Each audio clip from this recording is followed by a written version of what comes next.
Yes, reka nongere bahe ikaze mwe mudahwema kudukurikirana ku byegeranyo TV Rwanda, kandi niba ari bwo bwa mbere ugeze kuri iyi channel reba munsi video maze reba hano ndetse subscribe ukanda tujye tubana umunsi ku munsi makuru n'ibyegeranyo bicukumbuye. Uyu munsi rero amakuru nzanye noneho ni amakuru y'akasamutwe.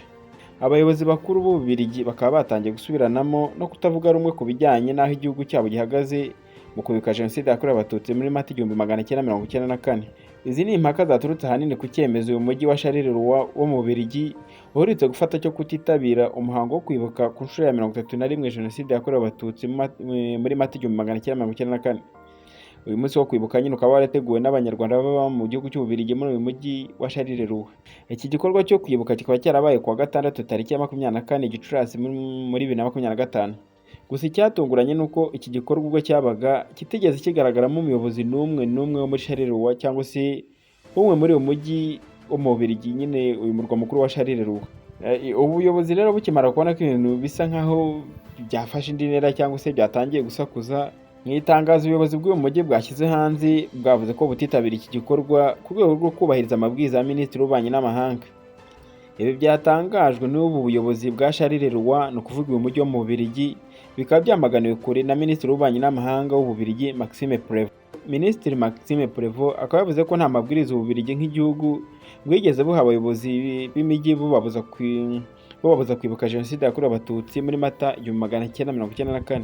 Maxime Prevot abigaruka akaba yavuze ati: "Ndashaka gusobanura neza ibi bintu ndetse nkamaganira kure ibyatangajwe. Mbere na mbere nta mabwiriza iyo ariyo yose yatanzwe na guverinoma ku rwego rw'igihugu. Ntabwo ari Ububiligi bwaciye umubano n'u Rwanda, ahubwo nirwo rwawuciye." Uyu mugabo Maxime Prevot akaba yaravuze ko ibibazo bya politiki bidakwiriye guhuzwa na jenoside yakorewe abatutsi. Akaba yagize ati: "Nta mpamvu yo kuvanga ibibazo bya diplomasi na jenoside yakorewe abatutsi." Tariki ya 26 muri Mata 2025, Abanyarwanda batuye mu mujyi wa Namuru ari naho Minisitiri w'Intebe Maxime Prevot naho bahuriye mu gikorwa cyo kwibuka jenoside yakorewe abatutsi muri Mata 1994. Muri uyu mujyi rero wa Namuru ho byatandukanye na Rwanda. Uyu mujyi wa noneho wohereje abawuhagarariye mu kwifatanya n'abanyarwanda mu kwibuka jenoside yakorewe abatutsi muri Mata 1994. Yifashishije Namuru nk'urugero, Minisitiri Maxime Prevot yagaragaje ko kwibuka ari ibya buri wese.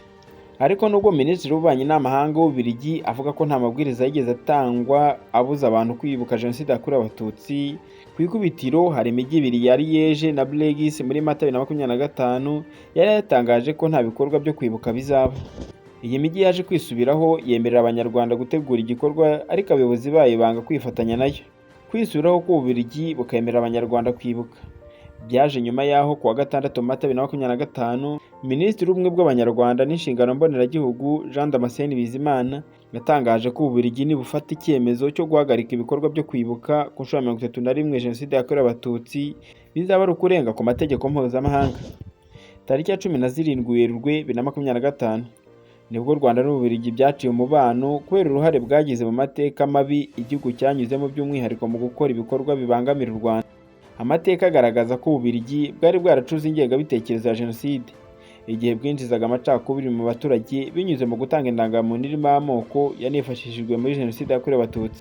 Agatotsi kakaba karushijeho kwiyongera hagati y'umubano w'Ububiligi n'u Rwanda, ubwo iki gihugu cyazengurukwaga isi yose kirusabira ibihano, kikarushinja kugira uruhare ku kibazo cy'umutekano muke ugaragaza mu burasirazuba bwa Congo. Kugeza ubu hari amakuru yizewe ahamya ko Ububiligi bushaka kwiyunga n'u Rwanda, ndetse buherutse gusaba Perezida wa Uganda Yoweri Kaguta Museveni ubufasha muri uru rugendo. U Rwanda rwo ruvuga ko ingingo yo kwiyunga n'Ububiligi izaba iganirwaho kuko atari byo rushyize imbere kuri ubu ngubu.